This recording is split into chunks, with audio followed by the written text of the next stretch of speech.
Some stories just stick with you, not because they're grand, but because they're real. They echo the quiet struggles and small acts of courage that shape our lives.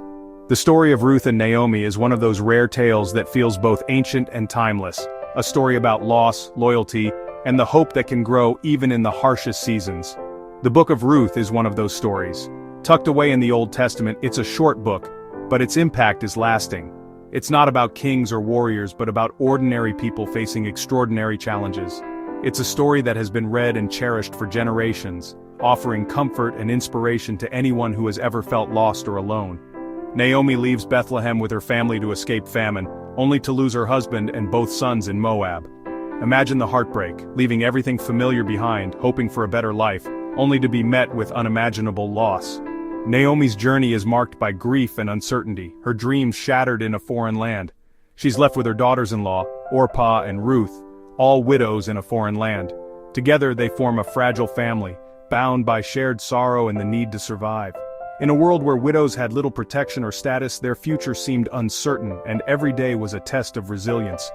When Naomi hears the famine is over back home, she decides to return, urging her daughters-in-law to stay behind and rebuild their lives. She wants them to find new hope, new families, and a fresh start, something she feels she can no longer have.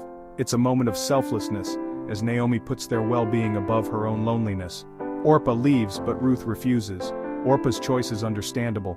She chooses the chance for a new beginning in her homeland. But Ruth, against all odds, chooses to stay.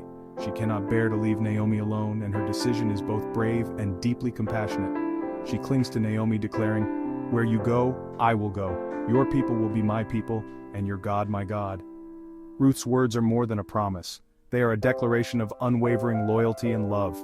In that moment, she chooses a path of uncertainty, guided only by faith and devotion. It's a promise of loyalty and faith that sets the stage for everything to come. Ruth and Naomi's journey is just beginning, and through their courage and commitment, they will discover that even in the darkest times, hope can take root and flourish in the most unexpected places. Naomi and Ruth arrive in Bethlehem just as the barley harvest is beginning, their journey marked by exhaustion and uncertainty. The village is alive with the sounds of harvesters and the scent of fresh grain, but for Naomi and Ruth, every step is heavy with the memories of loss and the weight of starting over in a place that feels both familiar and foreign.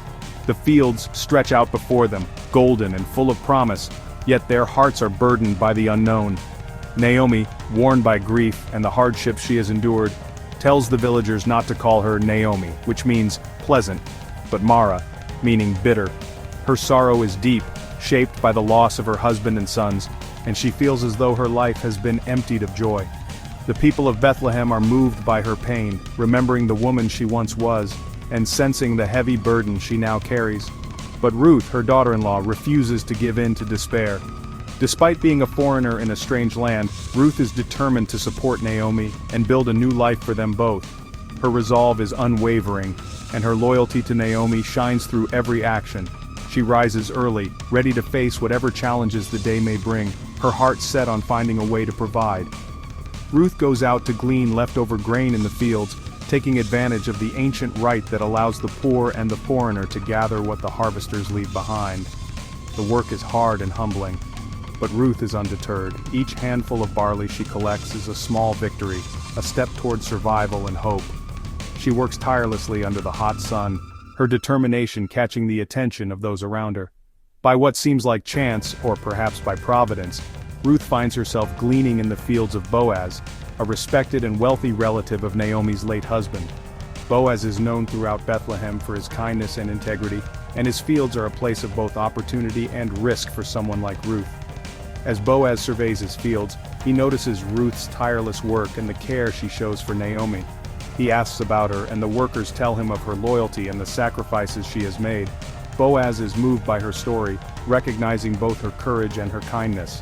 Boaz approaches Ruth and offers her protection, ensuring she will not be harmed or harassed in his fields.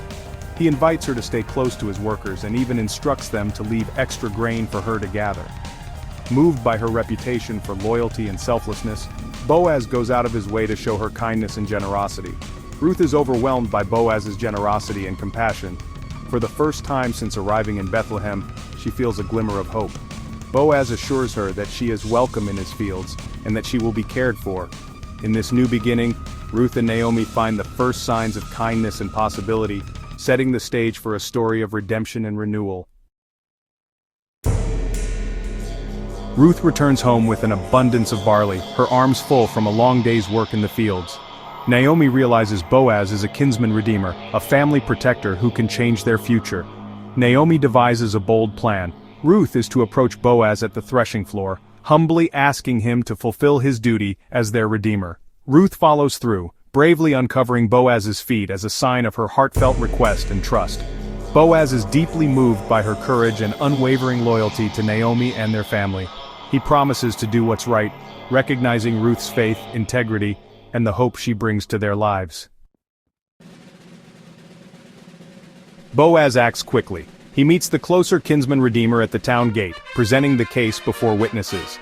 The man is interested in Naomi's land, but hesitates when he learns he must also marry Ruth. He declines, and Boaz publicly claims his right. He redeems the land and takes Ruth as his wife, restoring Naomi's family line. The people bless Boaz and Ruth, praying their family will be as fruitful as the founders of Israel. Boaz and Ruth marry, and soon Ruth gives birth to a son, Obed.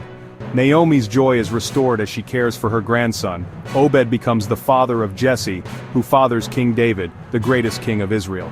Ruth, once a foreigner and outsider, becomes the great-grandmother of David and is named in the genealogy of Jesus. Her faith and loyalty echo through generations, showing how ordinary people can play extraordinary roles in God's plan. When we look back at the story of Ruth, it's striking to see what was considered true wealth in her time. It wasn't stacks of gold coins or piles of silver jewelry. Instead, it was the land itself, fertile fields that could be planted and harvested, and the grain that came from them.